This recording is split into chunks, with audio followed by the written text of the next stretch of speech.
Hello friends, welcome to our channel Jobless Society. তো আজকে একটা নতুন জব নোটিফিকেশান নিয়ে এলাম। যেই নোটিফিকেশানটি 13ই ডিসেম্বর প্রকাশিত হয়েছে। তো আজকে 14ই ডিসেম্বর একটু লেট হয়ে গেল। তো দেখা যাক কী আছে। এটা কী আছে না, কলকাতা পুলিশের তরফ থেকে একটি সিভিক ভলেন্টিয়ারের পদে নিয়োগের জন্য ভ্যাকেন্সি বেরিয়েছে। ভ্যাকেন্সির সংখ্যা হচ্ছে অনেকটাই রয়েছে, 700-র ওপর ভ্যাকেন্সি রয়েছে। তো টোটাল ভ্যাকেন্সির দিকে যদি দেখি, 700 নয়, 613টি ভ্যাকেন্সি রয়েছে, ঠিক আছে। তো বিভিন্ন এলাকায় অনুযায়ী ভ্যাকেন্সি রয়েছে এখানে, যেমন north sub urban division Kolkata পুলিশে 37টি ভ্যাকেন্সি রয়েছে, ঠিক আছে।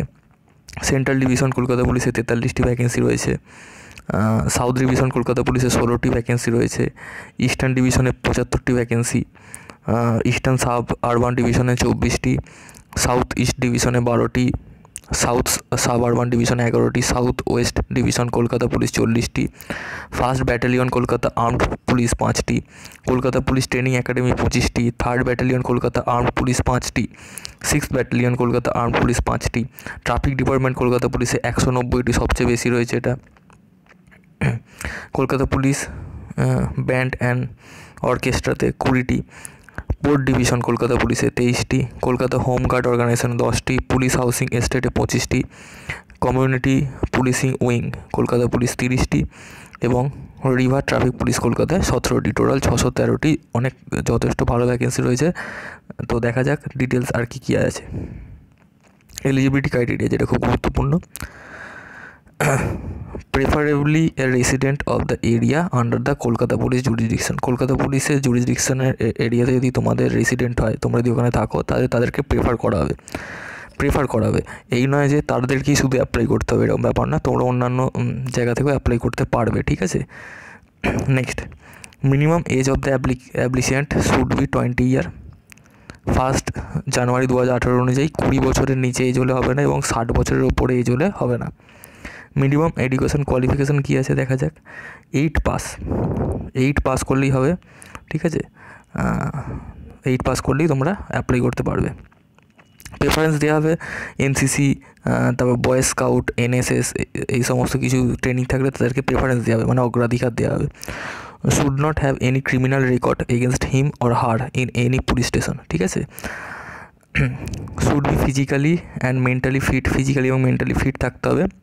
Candidate applying for police housing estate needs to have working experience in plumbing, carpentry, masonry work.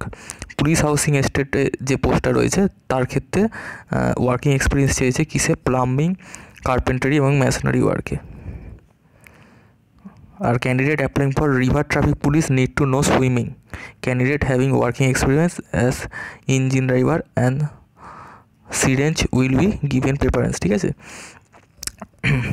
মানে হচ্ছে যারা রিভার ট্রাফিক পুলিশে অ্যাপ্লাই করবে তাদের ক্ষেত্রে সুইমিং জানাটা বাঞ্ছনীয় এবং ওয়ার্কিং এক্সপিরিয়েন্স থাকতে হবে, ইঞ্জিন ড্রাইভার হিসাবে এসব ওয়ার্কিং এক্সপিরিয়েন্স থাকতে হবে। আর তাছাড়া যে সমস্ত পোস্টগুলো রয়েছে এমনি 8 পাস করলেই অ্যাপ্লাই করতে পারবে।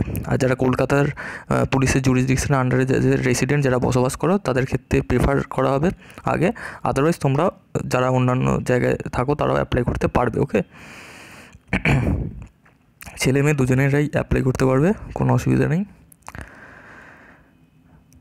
এখানে সিলেকশন প্রসেস তো যেমন 2 সপ্তাহের একটা ট্রেনিং হবে সিলেকশন হয়ে যাওয়ার পর, এগুলো সেরকম মতো ইম্পর্টেন্ট নয়, তোমরা সকলেই জানো এগুলো।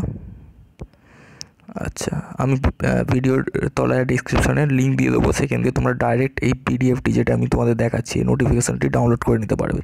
তার কারণ এর সাথেই ফর্মটি অ্যাটাচ করা রয়েছে, যেটা তোমাদের ফিল আপ করতে হবে। এই যেমন এখানে দেখে নাও, last date and time receipt of application is 20 December 2018 by 5 PM, ঠিক আছে।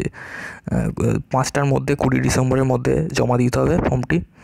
আচ্ছা, the application form duly filled in along with the prescribe document should be submitted personally, not by any other means, ঠিক আছে, in the drop box. মানে নিজে গিয়ে drop বক্সে ওখানে জমা দিয়ে আসতে হবে, ঠিক আছে। কলকাতা পুলিশের যে এখানে অ্যাড্রেস দেওয়া রয়েছে সেখানে গিয়ে জমা দিয়ে আসতে হবে। তো দেখা যাক ফর্মটা কী আছে। এ হচ্ছে ফর্ম, ঠিক আছে। এটা হচ্ছে তো, এটা তোমাকে ফিল আপ করতে হবে না, এটা ওখানকার লোকেরা ফিল আপ করবে, অফিসাররা।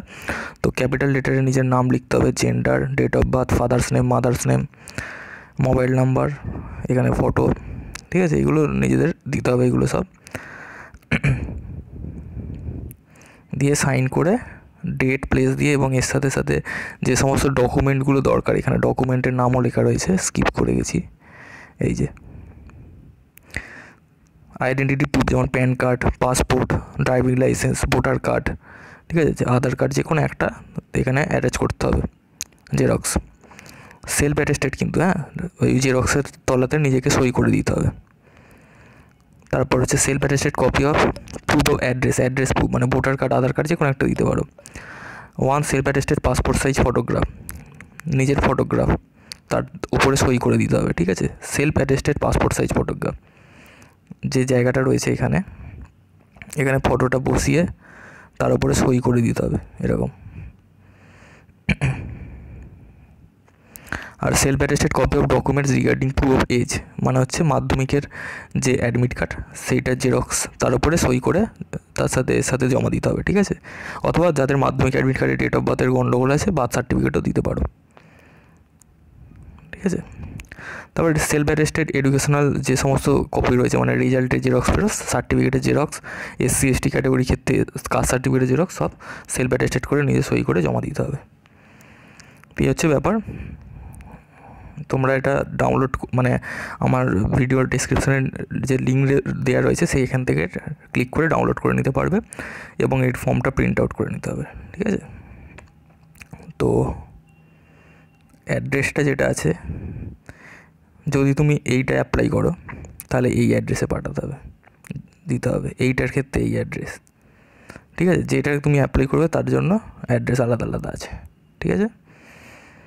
তো দেখে নিও ভালো করে, আর যদি কোনো প্রবলেম হয় অবশ্যই কমেন্ট করে জানিও। Thank you very much for watching this video, thank you.